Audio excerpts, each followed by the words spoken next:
Good morning dear students, welcome to my YouTube channel Gyanoday Bharti.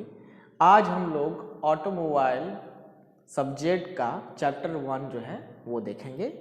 हम लोग ने इससे पहले ऑटोमोबाइल का जो क्लास था उसमें ऑटोमोबाइल के बारे में जाना था कि ऑटोमोबाइल का मतलब क्या होता है और उस सब्जेक्ट में हमें कौन कौन से चैप्टर पढ़ने हैं, उस चैप्टर का जो है इन शॉर्ट डिटेलिंग हम लोग ने देखा था।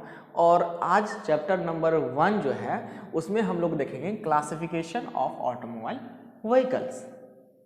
ओके, तो इंट्रोडक्शन में सबसे पहले हमें ये देखना होता है कि ऑटोमोबाइल कंपनियां जो हैं वो कौन कौन सी हैं और कौन कौन सी कंपनी किस तरह की गाड़ियां बनाती हैं और किन किन देशों में ये ऑटोमोबाइल कंपनी के हेड ब्रांचेस हैं और ऑटोमोबाइल का जनक जो है वो किस कंट्री को माना जाता है।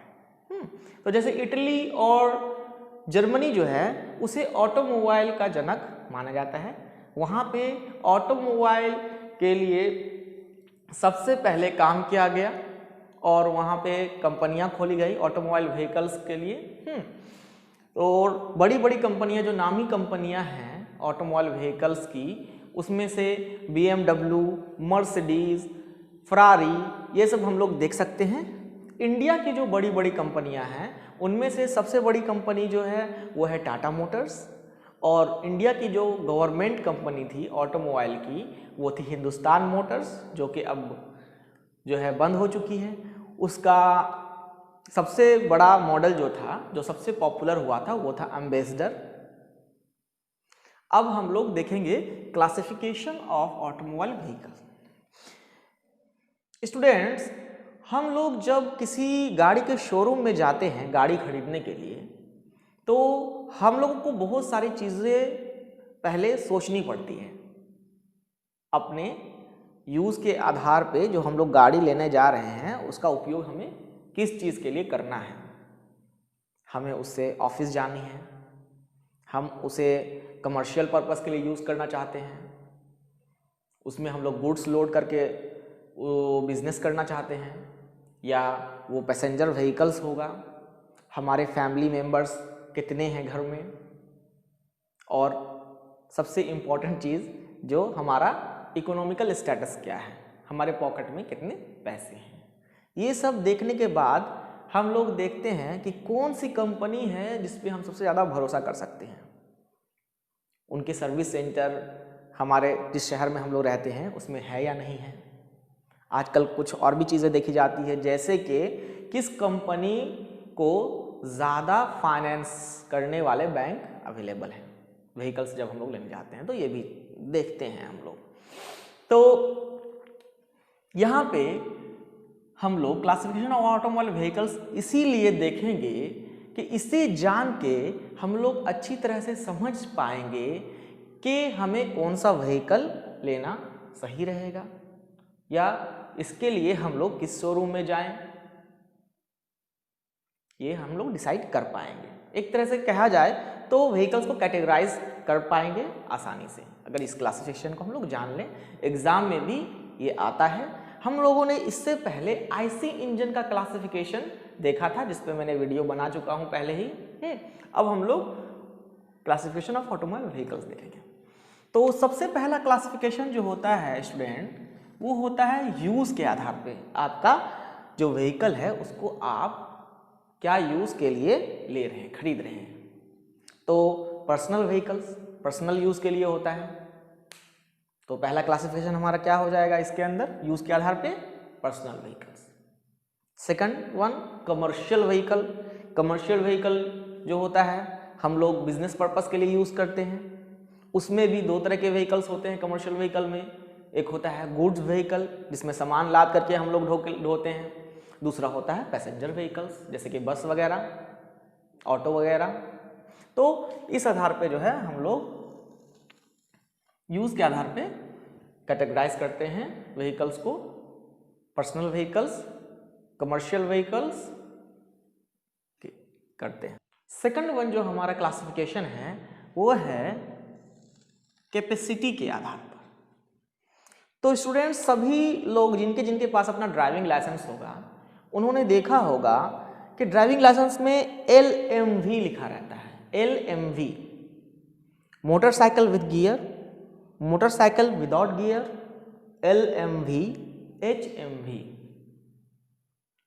तो ये LMV और HMV क्या है? LMV लाइट मोटर व्हीकल और HMV हेवी मोटर व्हीकल को कहते हैं। लाइट मोटर व्हीकल्स में हम लोग कैपेसिटी के आधार पे जिन गाड़ियों की कैपेसिटी कम होती है उसे लाइट मोटर व्हीकल्स के रेंज में रखते हैं, जैसे कि कार हो गया, और हेवी मोटर व्हीकल्स में बस, ट्रक वगैरह आता है। ठीक, तो कैपेसिटी के आधार पे light motor vehicles and heavy motor vehicles. Students आप नोट डाउन भी करते जाएं साथ साथ, ओके, क्योंकि यहाँ पे लिखने की जगह बहुत कम है। मैंने पहले से ही इसलिए लिख रखा है कि आप लोगों को नोट डाउन करने में आसानी हो। तो जैसे जैसे मैं क्लासिफिकेशन बताता जा रहा हूँ आप उसे नोट डाउन भी करते जाएं।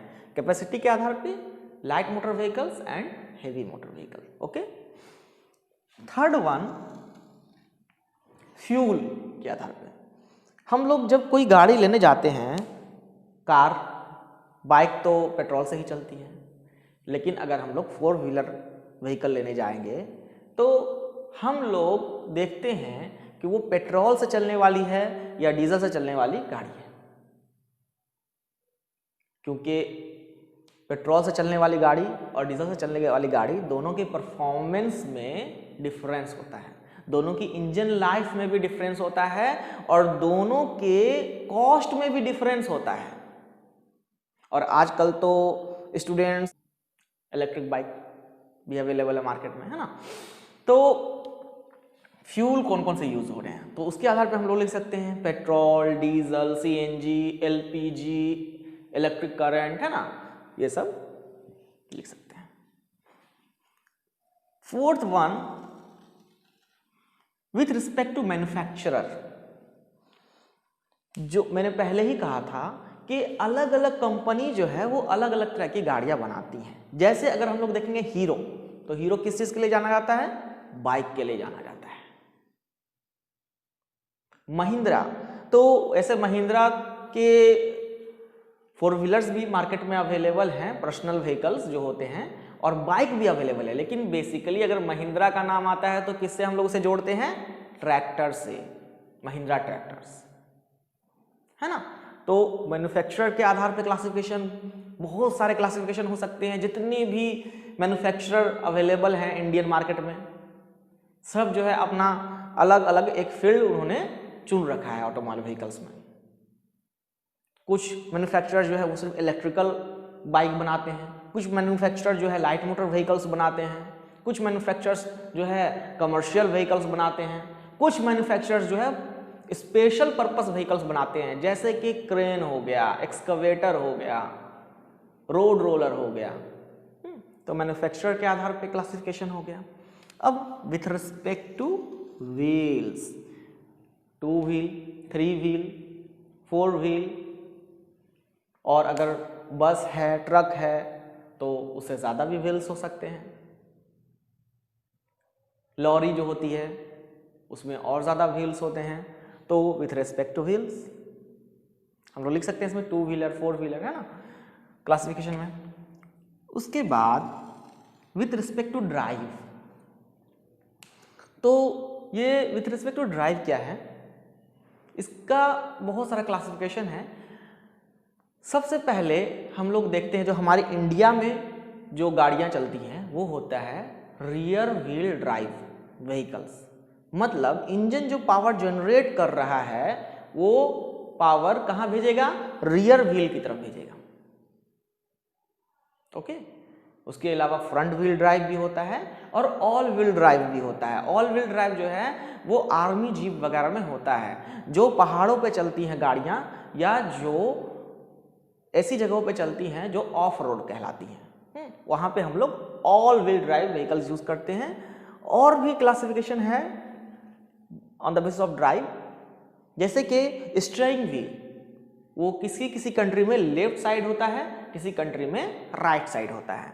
तो ये सब क्लासिफिकेशन हम लोग देख सकते हैं with respect to drive. Rear wheel drive, front wheel drive, all wheel drive, left hand steering wheel, right hand steering wheel, है ना, ये सब जो है क्लासिफिकेशन है ड्राइव के आधार पे। उसके बाद with respect to engine motion, तो ये वाला क्लासिफिकेशन जो है ये आईसी इंजन में भी हम लोगों ने देखा था। दो तरह से जो है आईसी इंजन होता है मोशन के आधार पे। वो होता है रेसिप्रोकेटिंग, जिसमें पिस्टन सिलेंडर होते हैं और जो कि पिस्टन जो है वो रेसिप्रोकेट मोशन करता है सिलेंडर के अंदर। और second one is rotary motion, combustion chamber के अंदर जो है एक शाफ्ट होता है वो रोटरी मोशन करता है। वो शाफ्ट जो है एक्चुअली इस शेप का होता है, इसमें शाफ्ट लगा होता है और ये इंजन होता है, ठीक है ना, इस तरह का ये सिलेंडर होता है कंबशन चेंबर और ये मोशन करता है, ठीक है। रोट अगर आपको ये देखना हो तो आप इस पे मैं एक वीडियो बना दूंगा, आप YouTube पे चेक भी कर सकते हैं, गूगल में भी चेक कर सकते हैं। इसे रोटरी इंजन जो होते हैं उसे वैंकल इंजन भी कहते हैं, वैंकल इंजन। ये इंडिया में बहुत कम उपयोग में आता है, ये अमेरिका में ये इंजन देखा जा सकता है। अब विथ रिस्पेक्ट टू सस्पेंशन, अगर हमारे पास ज़्यादा पैसे हैं खर्च करने के लिए अपनी गाड़ी पे, तो हम लोग इस पे ध्यान दे सकते हैं सस्पेंशन पे। जैसे कि हाइड्रोलिक सस्पेंशन सिस्टम जो होता है वो ज़्यादा कंफर्टेबल होता है कॉइल सस्पेंशन सिस्टम के मुकाबले। अगर हम लोग देखेंगे मारुति 800 में, अगर हम लोग एक्सपीरियंस लेंगे बैठने का, तो जब वो किसी जर्क में जाती है या ब्रेकर पे जाती है तो अंदर में हमें ह्यूमन कंफर्ट उस तरह का देखने के लिए नहीं मिलेगा जिस तरह का ह्यूमन कंफर्ट हमें होंडा सिटी व्हीकल में देखने को मिल सकता है। तो ये कंफर्ट लेवल किस वजह से होता है, उसमें किस तरह का सस्पेंशन सिस्टम यूज किया गया है। अब फॉर एग्जांपल हम लोग एम्बेसडर में देखते हैं, तो एम्बेसडर में कौन सा सस्पेंशन सिस्टम यूज किया गया है, उसमें लीफ सस्पेंशन सिस्टम यूज किया गया है, leaf spring suspension system. Leaf spring suspension system वैसे तो कैपेसिटी वाइज बहुत अच्छा माना जाता है, लेकिन ह्यूमन कंफर्ट के हिसाब से उसे उतना अच्छा नहीं माना जाता है। ओके, अब हम लोग देखते हैं with respect to body and number of doors. तो अगर हम लोग स्पोर्ट्स व्हीकल देखते हैं तो स्पोर्ट्स व्हीकल में कितने डोर होंगे, 2 डोर होता है। सीट कितनी होती है, तो 1 सीट हो सकती है या 2 सीट हो सकती है। अगर हम लोग देखेंगे पर्सनल व्हीकल तो उसमें कितने डोर होते हैं, 4 डोर होते हैं। फिर अगर हम लोग सूमो का एग्जांपल लें तो उसमें 1 डोर पीछे भी होता है। इसी तरह से बस में 2 डोर होते हैं एक साइड, है ना। तो नंबर ऑफ डोर के आधार पे व्हीकल्स को कुछ नाम दिए गए हैं, जैसे कि सेडान व्हीकल, सैलून व्हीकल। तो ये क्लासिफिकेशन है on the basis of number of doors. Sedan, saloon देख सकते हैं हम लोग, ठीक है। उसके अलावा with respect to transmission system, तो ट्रांसमिशन सिस्टम अगर आप लोग जानते होंगे तो एक होता है manual transmission system. Manual transmission system में हम लोग क्या करते हैं कि गियर वगैरह को खुद से चेंज करना पड़ता है। सेकंड होता है सेमी ऑटोमेटिक ट्रांसमिशन सिस्टम, और last one is fully automatic transmission system. विदेशों में आज के टाइम में फुल्ली ऑटोमेटिक ट्रांसमिशन सिस्टम का यूज हो रहा है। उसमें एपिसाइक्लिक गियर बॉक्स लगे होते हैं, गियर चेंज करने की ज़रूरत हमें नहीं होती है, ठीक है। तो ये है हमारा क्लासिफिकेशन ऑफ ऑटोमोबाइल व्हीकल्स, जो कि पहला टॉपिक है, पहला चैप्टर का। ये एग्ज़ाम में आता है और अगर इस क्लासिफिकेशन को हम लोग समझ लेते हैं तो ये हम लोग किसी गाड़ी को खरीदने में भी हमें काफ़ी आसानी हो सकती है। ओके, आज के लिए इतना ही। Thank you. मेरे चैनल को लाइक, सब्सक्राइब एंड शेयर करें। Thank you.